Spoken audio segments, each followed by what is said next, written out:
Olá, vamos fazer uma revisão rápida e direta ao ponto sobre as prisões cautelares no nosso processo penal. A ideia aqui é organizar o raciocínio para a gente fixar bem esse conteúdo, ok? Bom, tudo começa com essa pergunta. A partir do momento em que alguém é preso em flagrante, uma série de coisas começa a acontecer, quase como um efeito dominó.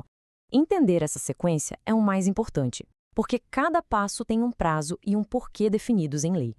O primeiro momento, então, é a própria prisão em flagrante. É o ponto de partida. É a intervenção inicial do Estado quando um crime está ali acontecendo ou acabou de acontecer. Mas, afinal, o que é o flagrante? Não é uma ideia vaga, não. A lei é bem específica sobre isso. O artigo 302 do Código de Processo Penal desenha exatamente quais são as situações que configuram o estado de flagrância.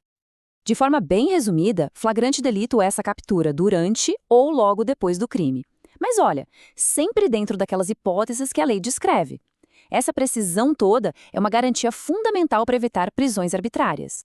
E aqui está o ponto central do artigo 302, um clássico de qualquer prova. Vamos diferenciar. No flagrante próprio, a pessoa é pega literalmente com a mão na massa. No impróprio, a palavra-chave é perseguição, que começa logo depois do crime. Já no presumido, não tem perseguição, mas a pessoa é achada logo depois com objetos que ligam ela ao crime. É essencial saber diferenciar esses três. Certo, a pessoa foi presa. E agora? Qual o próximo passo? Bom, agora a decisão mais importante de todas vai para as mãos de um juiz. É um momento super crítico. E essa linha do tempo mostra que tudo tem prazo. A prisão acontece e em até 24 horas a pessoa tem que ser apresentada ao juiz na audiência de custódia. Esse prazo de 24 horas é uma garantia fundamental, não pode falhar.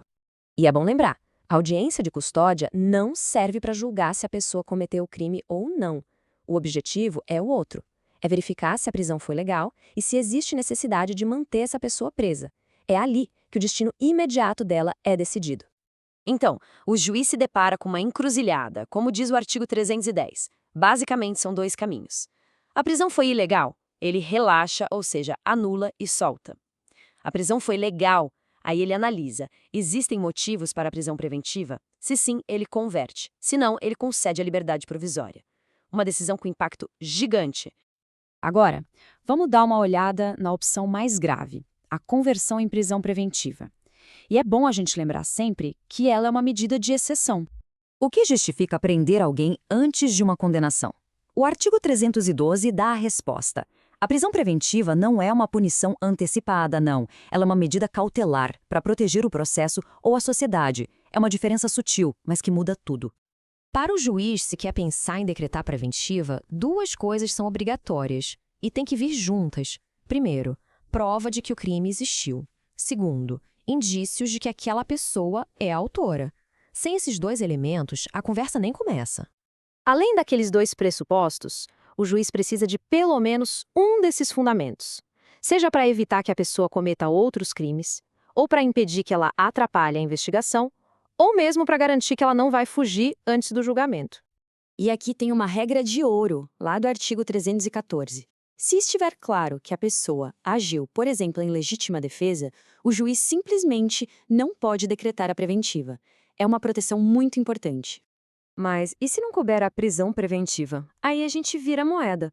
O caminho é a liberdade, que às vezes pode vir com algumas condições.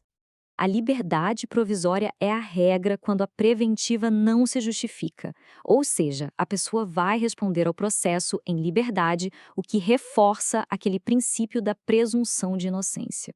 Muitas vezes, essa liberdade vem com uma condição: o pagamento de fiança. E o valor não é tirado da cabeça do juiz. O artigo 325 define os parâmetros. Para crimes com pena de até 4 anos, por exemplo, pode ir de 1 a 100 salários mínimos. Agora, atenção!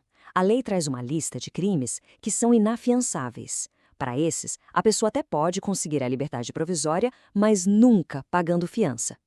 Essa é uma lista que tem que estar na ponta da língua. Isso tudo mostra que a prisão não é a única ferramenta que o juiz tem.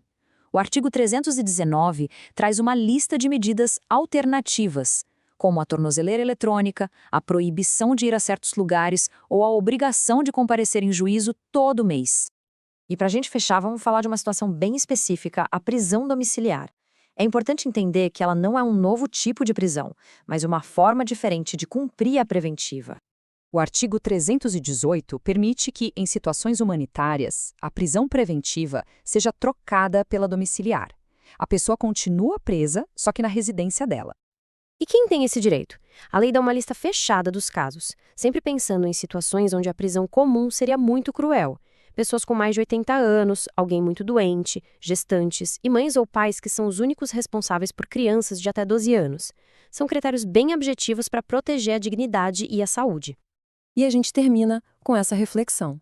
Depois de ver todo esse caminho, desde o flagrante até as alternativas como domiciliar, fica a pergunta: no nosso sistema, a prisão antes da condenação é tratada como a primeira opção ou como o último recurso? A lei aponta que é a exceção, mas a prática confirma isso? A resposta está na aplicação correta de todas essas regras que a gente acabou de revisar.